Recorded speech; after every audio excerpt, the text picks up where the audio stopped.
Thank you, Mr. Chairman. Dr. Verma, I want to ask you very quickly. You talk about evidence-based medicine. Do you consider a heartbeat evidence-based? Would you consider that a living? Would you consider that a living being if there's a heartbeat detected? Would that be evidence enough that there is life? So based on evidence-based medicine, and I think what you're trying to get at is that... No, I know what I'm trying to get at. Could you clarify for me what you're trying to get at? No, let me just say, you talk about evidence-based medicine. A beating heart is a sign of life. And Dr. Scott, earlier you said a heartbeat can be detected at 28 days. Am I accurate? Did I understand that? I was watching in my office. It's present at about 23 days after fertilization. Usually it's about a week later before we can detect it via ultrasound technology. Okay, so at 23 days. Thank you I think that's evidence of life. I want to talk for just a moment. Dr. Wubenhorst and Dr.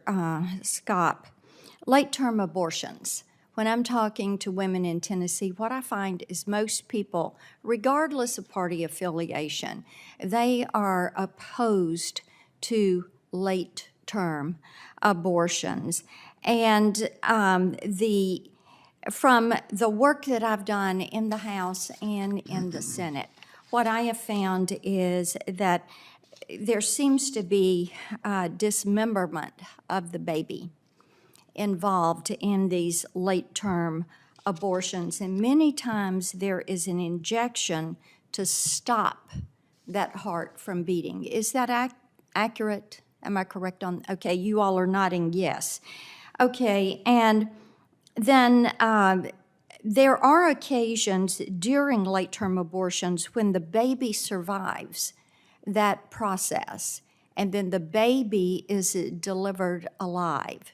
And I've talked to so many women who were so highly offended with Governor Northrup of Virginia's remarks around that. I'm just going to read these for the committee so that it's accurate.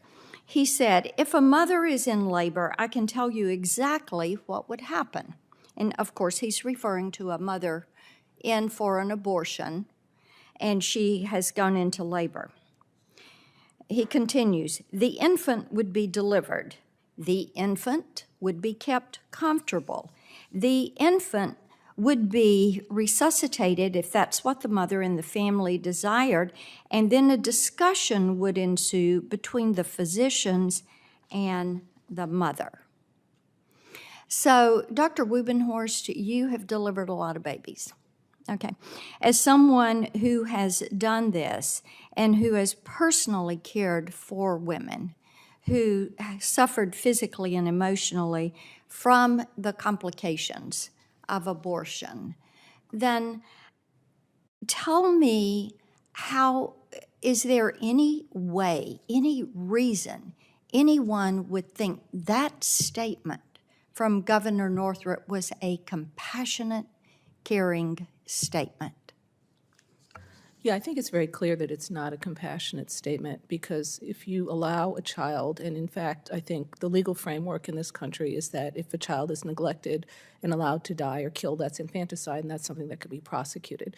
I think that it's the same situation if a woman undergoes a late abortion. We know that past 22, 23 weeks, we are able to resuscitate those children and they'll live. So I think that it is morally inconsistent to, and this has happened in hospitals where I've worked. In one room, you're fighting for the life of a child who's 22, 23, 24 weeks, and in another room, you're aborting a child that's 28, 32 weeks.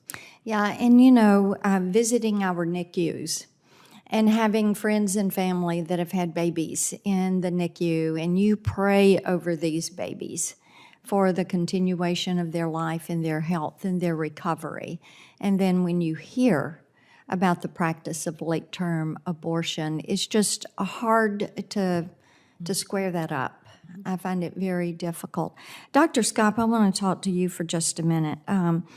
And I had talked with the DOJ about the attacks on pregnancy centers, which there has not been a push forward to address these.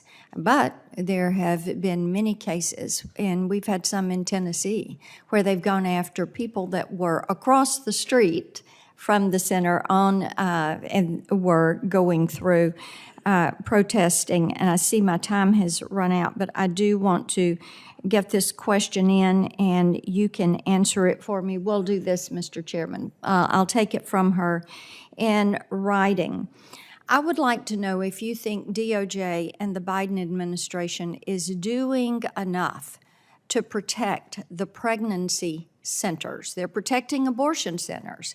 And you can give me this in writing. I would like to get your read on what they are doing that protects the pregnancy centers and the health care that you're providing for expectant moms. Thank you, Mr. Chairman. To Senator Lee. From time to time, the Supreme Court corrects prior errors. It happened with Plessy versus Ferguson, which was a bad decision. We've all acknowledged that, along with Dred Scott, along with Korematsu, are bad decisions. I like it when the Supreme Court is able to correct prior errors. That is what occurred with Dobbs. Dobbs corrected a prior error.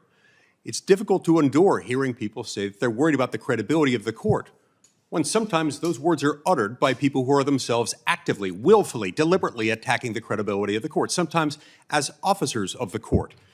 We're seeing this through unfair attacks on Justice Thomas and other members of the U.S. Supreme Court, and it's got to stop. Look, Dobbs was right.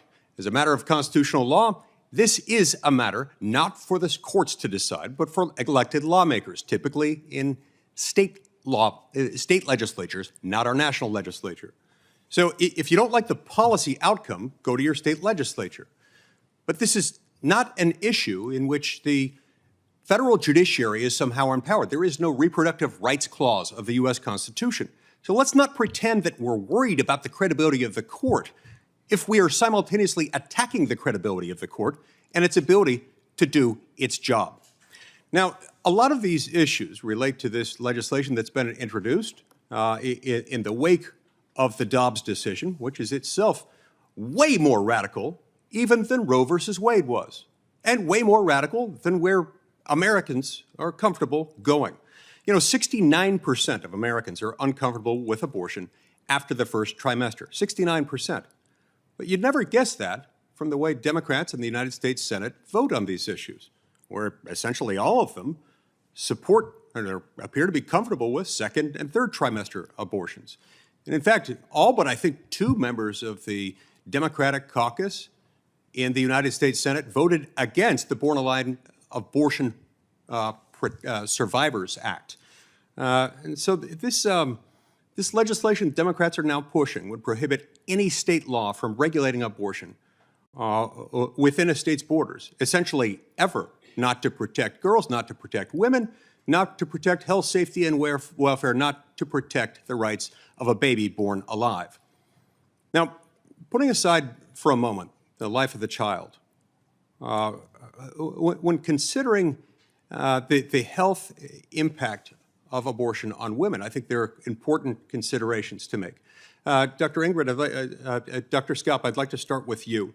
What concerns do you have for the physical and mental well-being of women who have late-term abortions?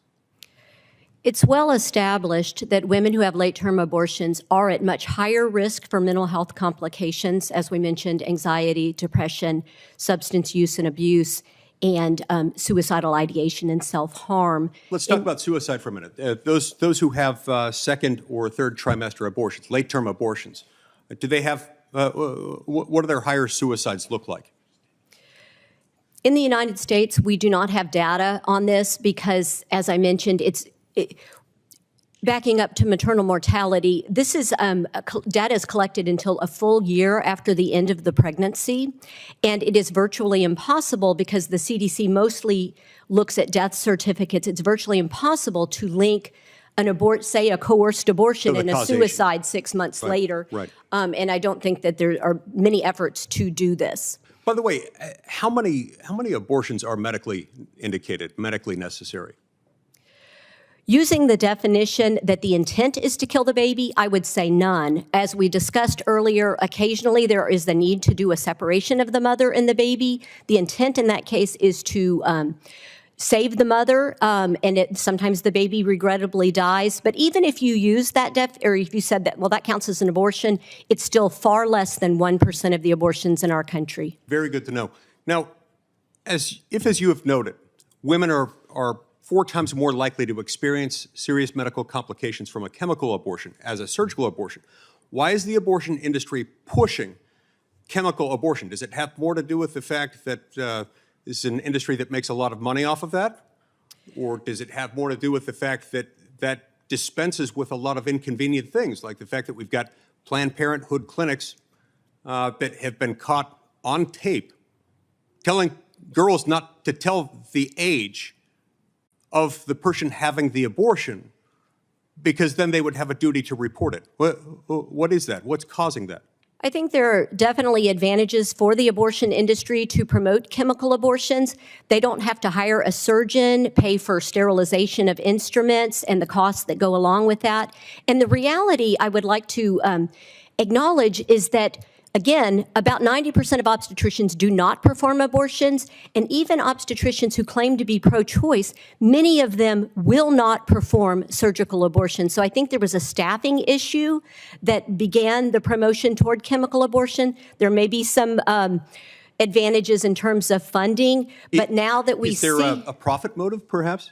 Could that— There was a time that the cost of a surgical abortion and a chemical abortion were approximately the same, an average of about $575.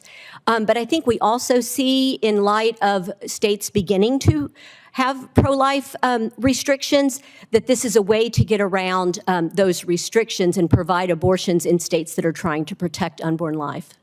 Thank you. Thank you, Mr. Chairman. I see my time has expired. Senator Hirono.